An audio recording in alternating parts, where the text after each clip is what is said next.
Taştasa gayret tegiz yoksun. Kerben Kızıljar yolunun akvalı mına şunday.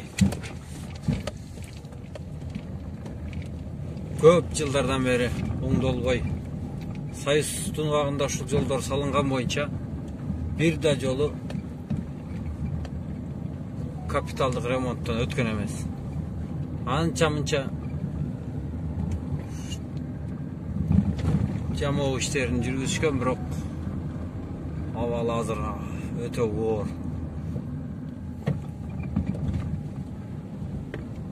Аралыгы 15 а? 10-15 kilometr.